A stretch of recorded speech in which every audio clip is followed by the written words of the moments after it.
So Henry Ford said that history is bunk. I think that's completely false. For one, history is not bunk. History is actually very interesting, and the fact that Henry Ford would even say something like that, I think, is ridiculous to begin with.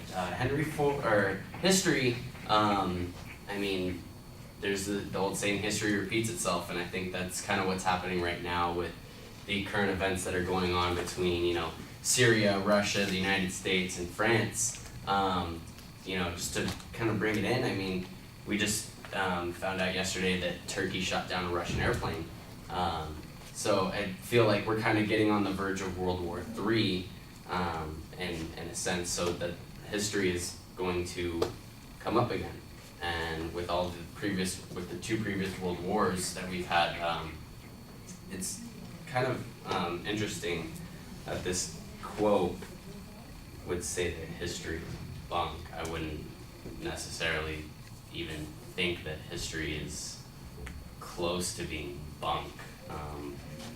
Bunk meaning like that it's fake or false or something like that. I mean, we've all learned something from history, whether it's the Civil War era with, you know, the North and the South fighting over slavery. Not that I'm laughing at slavery. Danella keeps smiling at me with this funny smile. I'm sorry.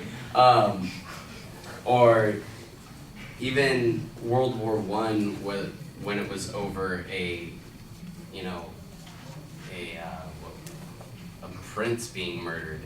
You know, that's what started World War I. And World War II, we got into World War II because of, you know, another country attacking us. So I don't think history is bunk. I think that's the complete opposite.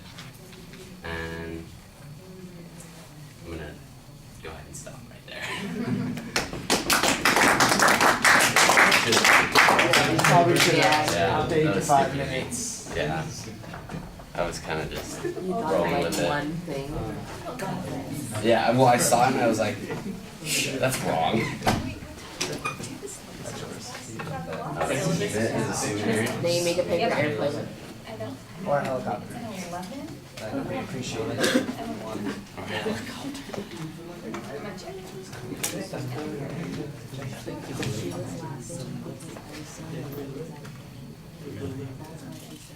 She was like, E Impromptu. That's 12.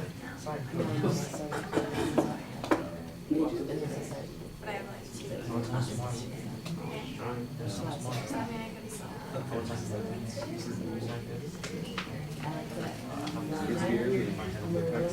Yeah.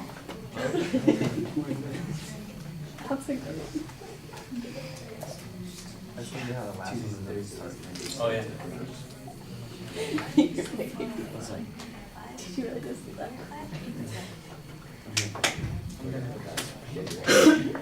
How are you guys laughing?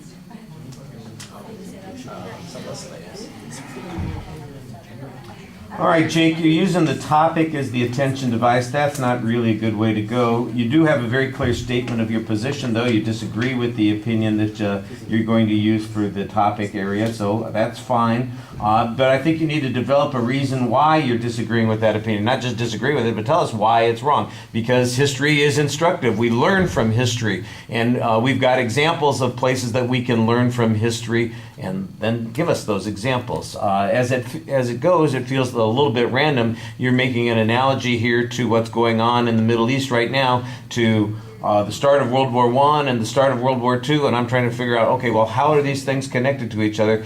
And I don't see the connection that you're talking about. I'm not saying that there isn't one, but I don't see how it just like, well, I'm talking about things that happen in history, and the Civil War gets thrown in as well, you know, so because it's an historical event, but you know, without any particular purpose.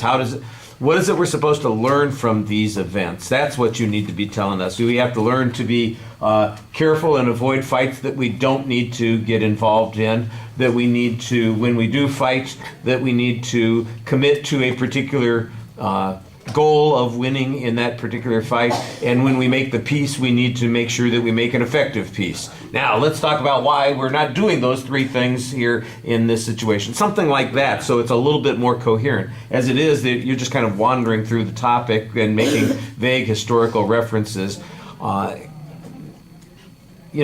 There are plenty of people, by the way, who do competitive speaking and do impromptus like that and do exactly what you did. They look at the topic, they think they've got it, and they start speaking. But they've usually had a lot of experience, and they do go someplace. Maybe they've already, they've got a stock set of organizational structures that they plug into their speech. I think you needed a little bit more time to think about it and get to that. I mean, your instinct is right, but sometimes you just want to say, wait a second, let me structure and think for a minute before I get going on this. Delivery issues, they're not that different from what we were saying earlier. You got the nervous feet, and you tend to walk around a little bit more than you want instead of using those for the purpose of emphasizing a point. You had a few indicators while you're speaking. Look, your voice projects well. The pacing is pretty good. When I say pacing, I'm talking about the timing of your speech, not the ground type pacing. That's the thing that's problematic, the other type of pacing that you got to watch out for. I did think that it was a little bit odd that you were laughing as you were mentioning the slavery thing, and then I'm glad you explained it and said, I'm not really laughing about slavery. I just got distracted by something that I'm seeing up front here. That helps, because otherwise we're going, what kind of sick thing is going on here? That's a little bit strange. Yeah, let me smile about slavery and how awful it was. That would be a little bit odd. At the end, I kind of felt like you just bailed out on the subject, and you needed to come back to the topic and say, well, Henry Ford thinks history is bunk, but you know what? I think we can learn a lot from history, and that we ought to pay attention to it. And even if that's all you said, it would at least sound like the conclusion of a speech. All right, thank you.